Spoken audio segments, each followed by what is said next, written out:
Now that I've lulled you into complacency with my relatively uncontroversial podcast topics, I'm hitting the controversial topic of do-it-yourself fecal transplants.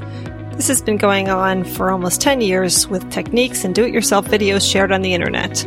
Michael, who I interviewed for the podcast this week, has given himself 9 fecal transplants to try and cure his IBS, irregular heartbeats, and severe fatigue. So we talk about his efforts to find suitable donors, how the FMTs have impacted his health, and how to properly screen a donor. And he actually talks about how to do the transplant physically. And we discuss the need for high-quality, healthy donors and the potential profit healthy people may be flushing down the toilet. And since our recording, a site has been created that is called microbioma.org to connect high-quality stool donors and recipients. So if you have a super healthy, athletic friend who you think might be a great donor, please send them this podcast and ask them to listen because they could be saving someone's life or health. Also, please press subscribe so you won't miss future episodes. Upcoming guests include Dr. Joseph Petrosino, Director of the Center for Metagenomics and Microbiome Research at Baylor University, and 2 naturopaths from Alberta, Canada, who will be talking about Candida and SIBO, or small intestine bacterial overgrowth.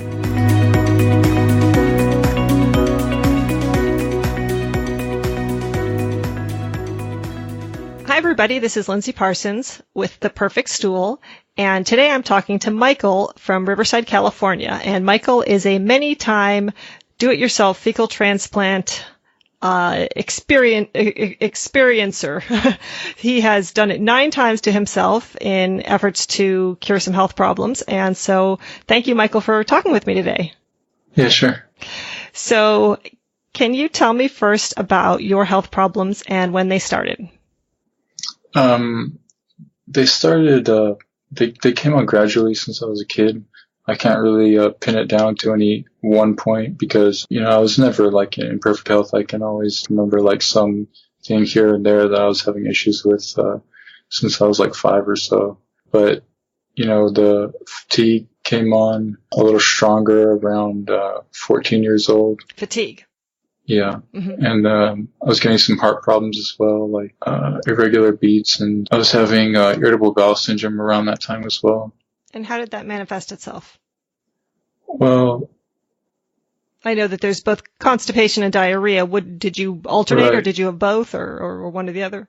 No, for me it was mostly gas and some constipation. Mm-hmm. And then later on, I took an antibiotic that switched me to diarrhea. Mm-hmm. Okay, and so what did you try, or what did doctors prescribe to help you overcome at least your gut health issues? Yeah, they really had they really had nothing to offer at all. I guess I was given antacids at one point, and then I was given some various stool softeners and recommended to get some over-the-counter fiber supplements, and none of those helped. They either made it worse or, I think they just mostly made it worse. Mm-hmm. And did your parents, were they concerned about it? Were they doing things to try and intervene? My parents were mostly concerned with themselves. Okay. They didn't get involved too much. Okay. So what got you to the idea of doing fecal transplants yourself or at all? Yeah, so I think I had done I really delved into the internet because since doctors had no answers, that was the alternative where you go for information. So I had been on some forums for quite a while, and I think I probably saw it mentioned there and talked about there, and I think they linked to some YouTube videos of people demonstrating it. But at the time that I learned about it, I knew that I didn't know anyone healthy enough to be a donor. So I kind of put it in the back of my mind. And then just for a few years, I didn't really take any action on it. Mm-hmm. And so some people might be listening and thinking, okay, so fatigue and some constipation, it seems kind of extreme. So can you tell me a little bit more about how these health issues have impacted you? Yeah. So I was very athletic growing up. I was playing as many sports as I could. I wanted to be a professional soccer player first and then professional basketball player as I got taller and I moved to the States. And yeah, like the heart problems, the breathing problems, and fatigue, they all affected me like more and more until I was really struggling with athletics, and I eventually had to stop that in high school. And then, it continued to get worse until I had to stop high school completely. And a few years later, I got on disability. Mm-hmm. And so tell me about how you went about looking for donors for your FMTs or fecal microbiota transplants. Yeah, so that's like the really hard part, especially for me since I was mostly just living alone by myself. I never really went anywhere, so I didn't have like a lot of real life friends, or I wasn't real close with my family, so it was really difficult for me. Mm-hmm. So I mainly tried like online avenues, various forums, people I had played games with online. I talked to them about it. And did you lead with, I'm looking for your stool, or did you lead with, I'm having some health problems, can you help me out? I think I just straight up told them, I probably linked them some information on fecal microbiota transplants, and just said, I'm looking for a donor. Yeah, I need someone in perfect health. Mm-hmm. And what was the typical response? It really varied from person to person. One guy, he was like, yeah, totally, I'll do that. And, I sent him over the questionnaire, and he was eager to, fill it out and be helpful any way he could. And then, another person, was also like, yeah, totally, I'll do that. But then, later flaked out on it. Mm-hmm. Yeah, I mean, it really varies from person to person. I think, most people are happy to do it. But the problem is, none of the people I knew were healthy enough. Mm-hmm. And can you talk a little bit about the screening criteria? Like how healthy does one have to be a good donor? Yeah, that's a really hard part because, right now there's a lot of unknowns, and, the testing, cannot be, it's so limited right now. So it can't be relied upon to either screen completely for safety or completely for, efficacy. So a questionnaire, like a really in-depth questionnaire, is one of the main screening tools. And what would preclude someone from being a donor? Well, picking a donor right now is kind of like a risk versus reward. Mm-hmm. Since it's so hard to find someone in perfect health, you have to basically just have them like fill out a really long questionnaire and then basically go through it and see if there's like something that they have that you think might be too risky that you could contract from them. Mm-hmm. And then you have to compare that to like the potential reward. And so on the reward side, the factors would be like their lifetime antibiotic use. Like what would be the most recent antibiotic you would accept? Like if somebody had done antibiotics a year before, would that be okay? Antibiotic use is a complicated thing. Different people are impacted differently by different antibiotics. Mm-hmm. So there's no real straight rule for that. I know that a lot of the stool banks and clinics, they like to say 3 months. Some might say it can take much longer to rebound than that. Yeah, and some people never rebound. Mm-hmm. There's evidence that antibiotics do permanent damage. And in my experience, the donors with zero lifetime antimicrobial use are the only ones who qualify as a high-quality donor. And have you actually found people who've never taken antibiotics? Yeah, I did get really lucky, I guess. And I found 2 of them.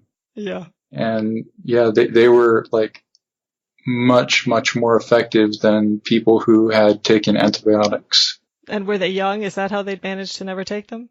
Yeah, they were young, but so the thing is that like there are impacts even from like the parents. There are generational impacts. So even if you find a kid that has not taken an antibiotic, that doesn't guarantee that they're a high quality donor because they could have inherited a low quality microbiome and low quality genetics from their parents. Mm-hmm. And so genetics impact your microbiome? Absolutely, yeah. Okay. So you were looking for donors online. Were there any other methods you used for looking for donors?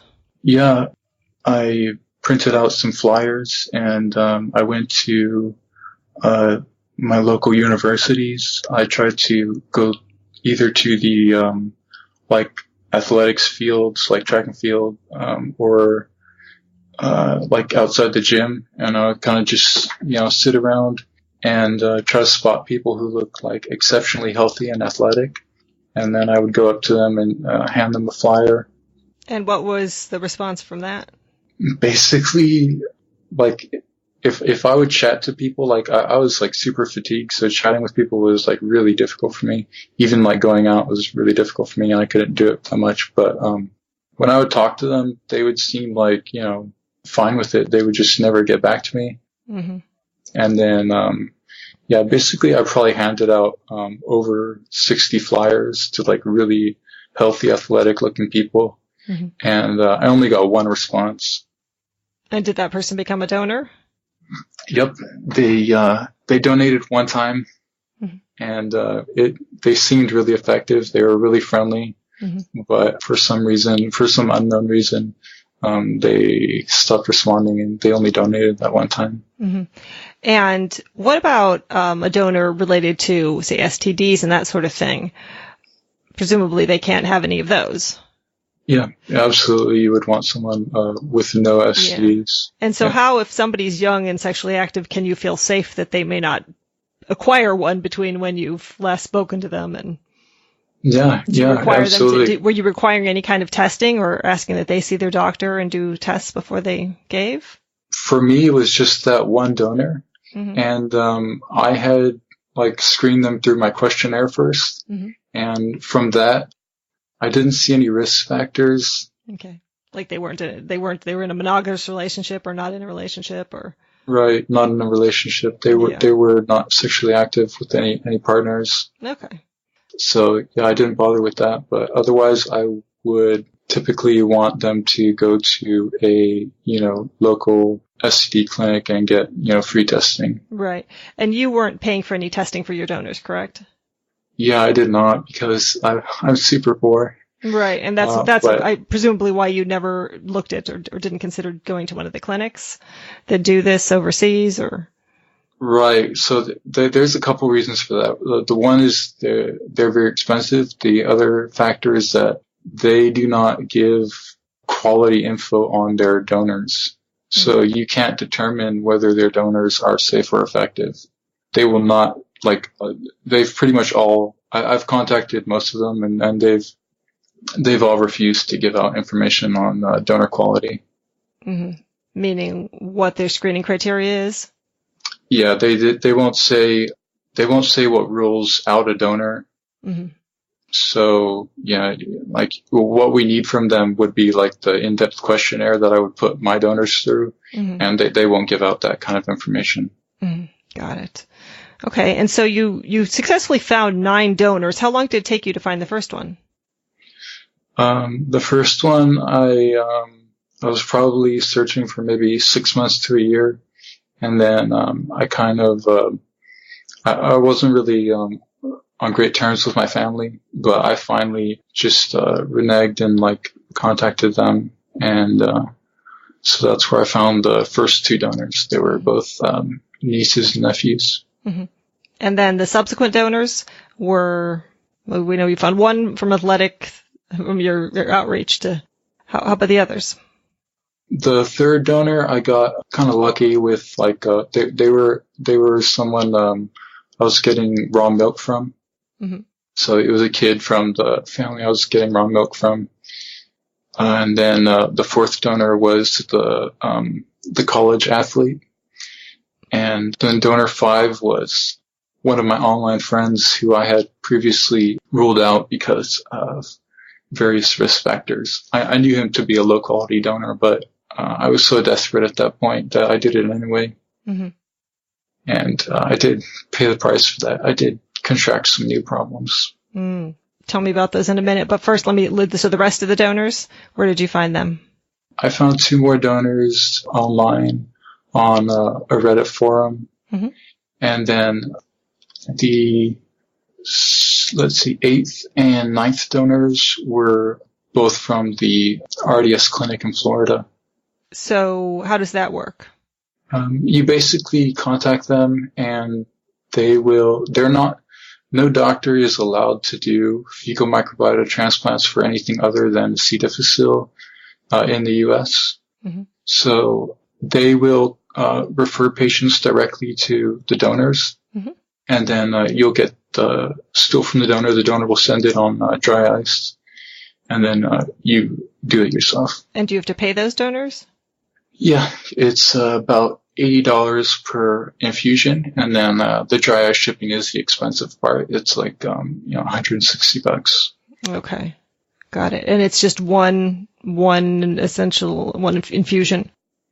Yeah, but you can get more, and you can also get capsules. Mm-hmm. The capsules are like $10 per capsule. Okay.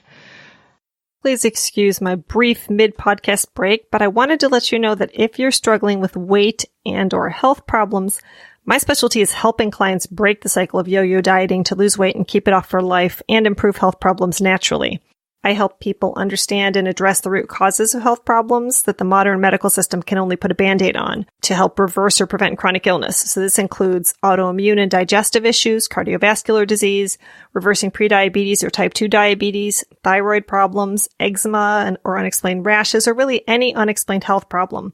So if you're struggling in any of those areas, I offer my listeners a free 1-hour discovery session, which is a $97 value, to talk with me about your health issues and see if I can help you through health coaching. So if that sounds like you, reach out to me via email at lindsey@highdeserthealthcoaching.com. That's LINDSEY. Or check out my website, highdeserthealthcoaching.com, and schedule a session from there. I can coach face-to-face in Tucson or over the phone or video chat just about anywhere. So if you miss those links but you're interested, they're all in the show notes, and I'd love to hear from you. Okay, and so tell me about the kinds of results that you've seen. Have you seen improvements in your health from these FMTs? Yeah, so the first donor, they were a really high quality donor. I was really lucky to find them. They just had one issue with cramping that I contracted. Mm-hmm. But that donor, in like the first like 5 to 6 hours, I started getting like, feverish type symptoms with like cold sweats. And then they went away. And then the next morning, I was feeling like much, much better. Mm-hmm. I was feeling really energetic, even exercising a bit. And, previously I was in bed all day, like in complete agony. So it was a huge improvement for me. Mm-hmm. Great. And did that last? It only lasted a few days. It kind of wore off. But I was on taking Imodium for fatigue. Imodium is for diarrhea, but it's hugely beneficial for my fatigue. Mm-hmm. So I was relying on it for that. And I kind of like quit everything too soon, I think. And then I changed, like I was on a really restricted diet. Mm-hmm. And I think I tried to go to a complete diet right away. I was expecting a cure, like I was expecting too much too soon, pretty much. Mm-hmm. So I might have been able to, extend the benefits, but pretty much it does seem like, one transplant is not enough for most people. For C. difficile, it seems to be, enough for a lot of people, even most people, but for other conditions, it seems like you need, daily transplants for weeks or possibly mm-hmm. months. And were you telling donors up front that was what you were hoping for, or did they go in with the expectation that it was a one-time deal? Well, at that time, I thought it would be a one-time deal. I didn't, this whole time that I was going through donors, I was evolving in my knowledge, and I was following the literature the whole time. So there are new studies coming out all the time. And so my knowledge was evolving. And at the time of the first donor, I thought it would be a one-time deal. And then when I asked them, to do more, they declined. So mm-hmm. I had to find another one. And so, how about the other ones? Presumably you needed more help after the first one, so you kept going. Yeah. So by the time of donor 2, I knew that I would probably need more than one, and they did agree to do that. But I only got like pretty mild initial benefits from donor 2. And I realized after, like, I think 4 days that they just weren't a high enough quality donor. They didn't give the same benefits as the previous donor. Mm-hmm. And, I saw that in the questionnaire beforehand, and I saw that in their stool. Their stool reflected antibiotic use that I've seen happen to my own stool. And what do you see in the stool that has seen antibiotics? Well, that really varies from person to person and antibiotic to antibiotic. But what I saw was the front of the stool was like hard pellets, mm-hmm. and then the rest of the stool was like softer and loose and lighter in color, and it was smelly. Mm-hmm. Okay, so you could tell from the stool you weren't getting a great sample. Yeah. Mm-hmm. Okay, and so did you see any benefits from the subsequent donors? So donor 2 was mild, donor 3 was also mild, and I also saw that their stool type was not ideal.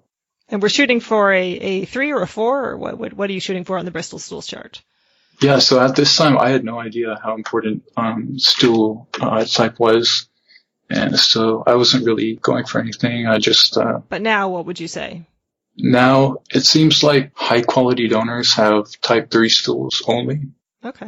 Type 4 stool doesn't seem to represent a intact disease-resistant gut microbiome. Okay. And that's your personal opinion, or have you also read research to that effect? There is some research to support that conclusion. A lot of it is from my experiences with the 9 donors. Mm-hmm. In addition to other people's experiences, I've been trying to, I've been participating on forums and everywhere I can that has to do with FMT, and talking to other people about their experiences and trying to get details from them about what worked and what didn't.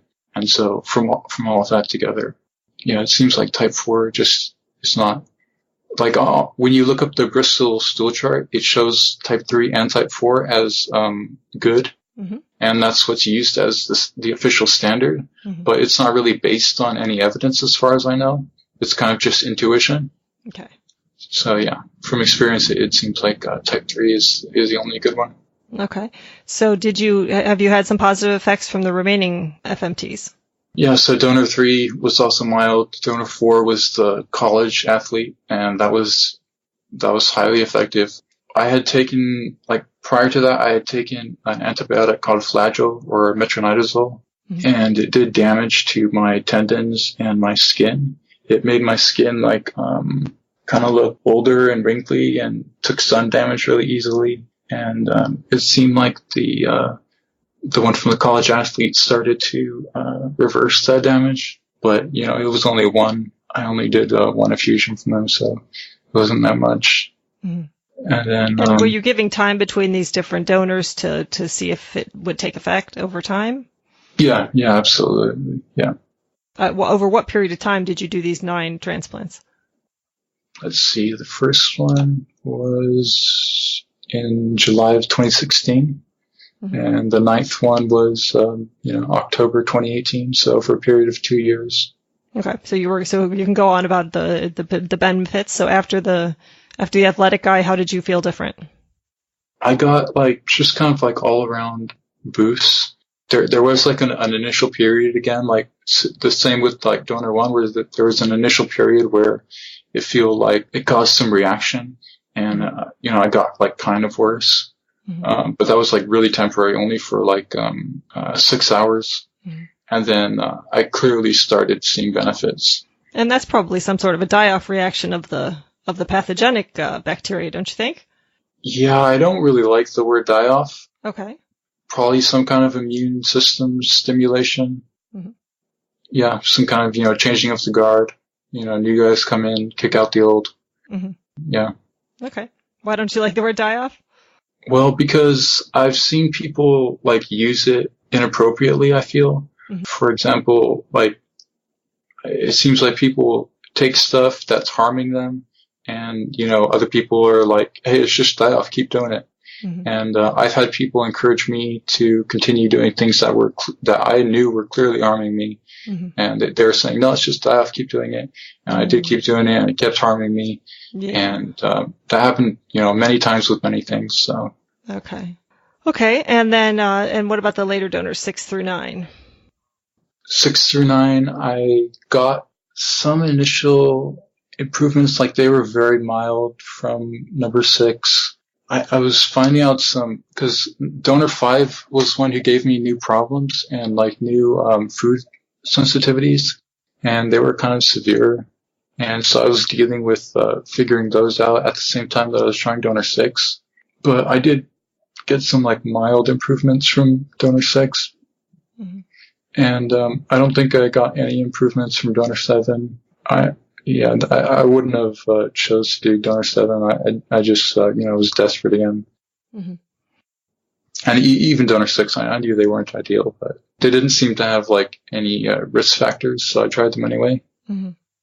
And then donor 7, can't remember who. Donor 7. Yeah, I didn't get any improvements from them. Donor 8 was the RDS donor, and I don't think I got like any apparent benefits, but I did notice changes to my stool right away. Mm-hmm. And so I started trying different dietary stuff. Mm-hmm. And I figured out that they basically fixed my bile acid metabolism. So after I had taken an antibiotic many years prior, I took rifaximin, mm-hmm. and that antibiotic seemed to destroy my bile acid metabolism. I had like major problems with meat and fat after that. Mm-hmm. And that's the antibiotic that switched me from IBS-C to IBS-D. Mm. So this donor seemed to repair that, and I was able to start eating fat again. And so that was really nice. Wow. So at this point now, and let me ask this, at any point during all of this, did you stop and say, maybe fecal transplants are not the solution to my health problems? Maybe there's some other solution? There were like many points where I was doubting myself. And then, then I would find probably before donor, before the college athlete, I think it was donor 4, I was doubting myself. And then, once I got that and I saw those big benefits in it, it gave me, hope again. Yeah. So you're convinced that your problems are centered in the gut. Well, since I follow the microbiome research really closely, every day for, the past few years, I see all this evidence in the literature to support, the microbiome being causative for pretty much every illness. And so that plus my experiences, I also had really beneficial and detrimental experiences with probiotics. Mm-hmm. And so that, that added to it as well. And do you attribute the detrimental effects of probiotics to your sort of weakened state to begin with? Possibly, it obviously the probiotic I took is not detrimental to everyone who takes it. Mm-hmm. So there's some kind of predisposition that, someone has to have in order to see the detriments from it. In my case, probably all the antibiotics I had taken kind of left my gut microbiome bare. And so this probiotic came in and, had the opportunity to take over, and that was problematic. Mm-hmm. And had you taken a lot of antibiotics as a child? Is that when all this started? I think I grew up really healthy. Well, a really healthy environment, eating really healthy, but that was the environment we grew up in. We didn't really go to the doctor at all. So I don't remember taking any antibiotics or really any medication until I think I had a fungal, I don't know if it's called infection, but a fungal appearance on my skin. And I was given something for that. I think I did take something orally, probably an antifungal. Mm-hmm. And that was around, I think, 14 years old. So that was probably the first time. Mm-hmm. And actually, that was when that was around the time when I started having problems. So Okay. And you mentioned you've taken probiotics that have been beneficial. Which are those? What strains? So probiotics, I had learned about them many years prior, and I had tried. I wanted to go for the whole foods natural approach, and that's what I also had read on the internet that was good. So I went with like fermented foods. I also read that high CFU counts and like the large strain counts in one product were good. So I went for that, and I didn't get any good results from either fermented foods or those multi-strain high CFU probiotics. And so when I was following the literature, I found out that what you need to go for are specific products and specific strains for your specific condition. And in my case, it was IBS-D. And the good ones for that are Culturelle, which is Lactobacillus GG, and Saccharomyces boulardii. So those two I got really big benefits from. And do you continue to take those? Yeah, they basically, I was having like really major problems at the time that I found those, and they completely reversed my condition to like really beneficial. I was running sprints. Even I went from like in bed all day with like having like heart problems. I think I had just gone to the ER, and they completely reversed my condition. I was running sprints, feeling really, really good for maybe like a year. And then it wasn't a complete recovery. I was still having like many food intolerances. So, I kept on like trying other probiotics, and that's when I ran into the one that, caused like really bad detriments. And one of the things that it did was it seemed to negate all the benefits that I was getting from those two really beneficial ones. So that was really problematic for me. And that was the point where I was like, okay, now probably FMT is the only thing that can help me. So that was prior to all the FMTs. Yeah. Okay. And so tell me about some of the negative effects that you've gotten from some of the FMTs. You mentioned you felt like you took on some problems from your donors. Yeah. So donor 5 was the main one that gave me problems. I got like new food intolerances. To what? To like just like a huge range of foods that I'm still trying to figure out. Some of them would be sweet potatoes. Like I was eating sweet potatoes every day, and then sweet potatoes seemed problematic. How so? Like what happened? Basically just my entire condition just gets worse. Like fatigue gets worse, and at the time I was having arthritis pains as well. And spinach was another one that caused like major problems. Some of the problems with that were like I felt like I had brain inflammation. Like my head would get like burning and hurting, and really low brain function. When you ate spinach after that transplant? Yeah. Okay. And given that you're such an expert on this, do you have a sort of a favorite method of doing the transplants? I kind of just do it both orally and rectally by enema. Do you use the official enemas or just the small bottles that you get at the drugstore? You can do that. You can go to the drugstore and like empty out one of the enema bottles and then put the fecal slurry in there and use that. But the nozzles are a little thin, so I prefer to use a turkey baster, which has like a wider nozzle, so it doesn't get stuck as easy. Yeah. Okay. And how do you prepare the stool to do the transplant?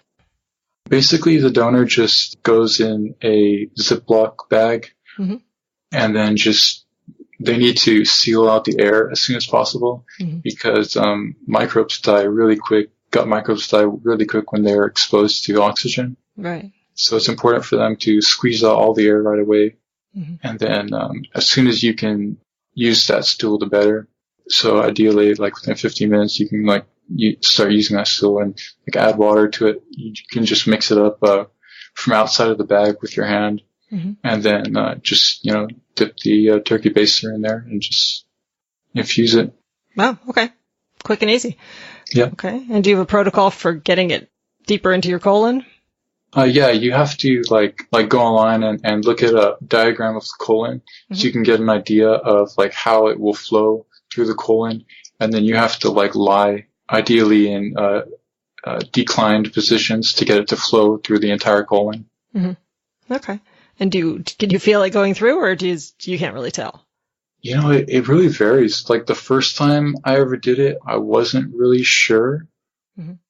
I did like a lot of stomach contractions and, pushing with my hand, and I think I felt it, a little bit. But then once it got like the pocket between the junction of the large intestine and the small intestine, that's like a really important zone for like the immune system. Mm-hmm. And once it gets to that point, I usually get some type of reaction. Mm-hmm. And so, yeah, even if I can't feel it like going all the way through, I'll definitely feel it once it gets there usually. Mm-hmm. So I have talked to doctors who've said, well, doing a fecal transplant yourself isn't good because you can't get it high enough in the colon. Do you think that's false, that you can, in fact, get it up there? Yeah, you can definitely get it up there if you're doing the correct positions. Mm-hmm. Like I use a inversion table, so it's like you go upside down. You're right. It's for your back. But you can also like when I didn't have that, I was doing like I was laying like with my head on the floor and my hips were up on the couch, and so I was in decline like that, right, and getting it to flow all the way through like that. But yeah, I mean, if you're just like laying flat, it probably doesn't have that good of a chance to go all the way through. And presumably you're using distilled water with the stool? Yeah, distilled water is, I think saline is recommended. Mm-hmm. But I in the past I either used distilled water or just filtered tap water. Mm-hmm. Okay. And is there anything else you wanted to share with our listeners about your experiences? Any takeaways? Well, yeah, there are a few takeaways. Some of the main ones are that it's really, really difficult to find a high quality donor. They're like 0.5% of the population or less. Mm-hmm. And also it really seems like, both from my experiences, other people's experiences, and from the literature, it seems like fecal transplants have the opportunity to basically be a panacea as long as the donor is high quality enough. Mm-hmm. So basically these, perfectly healthy people, they're flushing really, really valuable medicine down the toilet. Mm-hmm. So we really, really need these really healthy people to start donating their stool. Yeah. And did you ever consider reaching out to like uBiome or one of these places that test stool and says, would you consider reaching out to the highest quality reads that you get on stool? Absolutely. Absolutely. I contact, everyone I can. I contact the stool banks. I write to the, clinics. I write to the researchers. Mm-hmm. I, pass on all kinds of information and experiences. And, I talk to them, and I write to the FDA, to NIH. Mm-hmm. And, I really hope that, other people, I think what we need is for a lot of people to become like really informed, and then to start writing all those people as well. Yeah. Because right now the donor quality being used is just, in my opinion, really, really poor. Yeah. And now I know for a while there was on the powerofpoop.com, there was a donor registry. Was that taken down? Yeah, I guess so. Because I did try to take advantage of that, and I was never able to do it. And so I think they did take it down. I'm not sure why. I think it may have been a regulatory issue, but that is a shame that you can't just have a forum where you can easily have people connecting with potential donors. Yeah, I mean there have been some other attempts to create those forums. I just it seems like there's not enough people like spreading the word about them, right? And then not enough healthy people volunteering. Yeah. So the message is, if you're healthy, you have no conditions whatsoever, you're not overweight, you have no asthma, you have no allergies, you have obviously no STDs, you are in a safe place with regard to that you should be considering being a donor for someone. Yeah, basically, if you're in perfect health, you're happy, athletic, intelligent, you've never taken antibiotics. No mental illness. Exactly, no mental illness, and you have type 3 stools, you're very, very likely one of the, top 0.5% of the population. So I would strongly encourage you to reach out to, just start with like friends and family. If you know any friends and family that are unhealthy, reach out and say, I'd like to donate my stool to you. Yeah. You can go online, you can look up some information, you can pass on that information to them. You can, say, look, here's this procedure. It's, completely free. I'm in perfect health, so there's very little risk. It could possibly cure you. You want to give it a try. But, it is important for people to be really well informed before they start doing this procedure, because there are absolutely risks. Right. It's only as safe as the donor is healthy. Right. Okay. Well, it may be a bit of a stretch for people to reach out to friends and family to offer to do this who haven't requested, but yeah. But I would love for there to be some place where a person could offer up their services or offer up their stool. Are there any forums that you think would be a good place for them to go to online? Okay. So yeah, actually, if you're in the US, you could probably contact RDS Infusions Clinic in Florida. Mm-hmm. And they can probably screen you. You don't have to even live in the same state. Mm-hmm. You can see a doctor and get screened in your own state. Mm-hmm. You can ship your stool in dry ice either to the clinic and or directly to the donors. So yeah, RDS Clinic would probably actually be the place to go. Okay. Or if you live in the Boston area, there's Open Biome. They're a stool bank, and they ship a stool out to all around the U.S., to doctors all around the U.S., but they only do it for C. difficile. Mm-hmm. Okay. And you do have to be local to Open Biome. Yeah, for Open Biome, you have to be local, but mm-hmm. for RDS Clinic, you could be anywhere in the U.S. And isn't there a stool bank in San Francisco as well? Yeah, I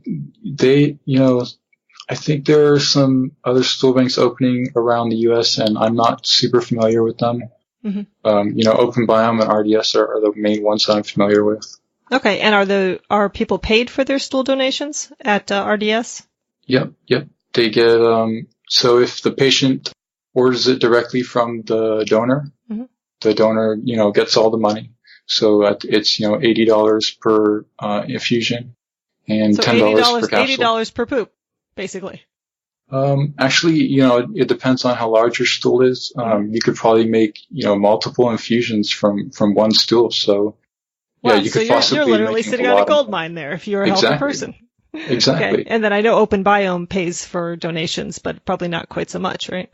Yeah, Open Biome, they have about, I think they give about $40 or $50 per stool. Mm-hmm. So yeah, you could probably, make more money with, RDS, and you could probably help more people as well, since they, they don't have the same restrictions. So RDS is willing to connect people with a variety of conditions to potential donors. Yeah. Okay. That's Whereas great. Open Biome, they it's all done through them, so they can't direct patients directly to the donors. Mm-hmm. So they have that limitation. Okay. And so we're going to put all the resources that you have sent me in the show notes, and you can connect to those there. Well, thank you so much for coming on, Michael, and for sharing your experiences. Cool. No problem. Okay. Thanks for having me. One. You too. Thanks for listening. If you're enjoying the show, please give me a rating so other people can find me, and make sure you've subscribed in your podcasting app. And I'd love to hear from listeners via email why you're interested in the show, what you liked, what you didn't like, what would you like more of or less of, etc. So please email me at Lindsey@highdeserthealthcoaching.com, or follow and write me on Facebook at my High Desert Health page. And tell me what you think, and be sure to include whether I can read your letter on the air. So thanks for listening, and here's wishing you a perfect stool.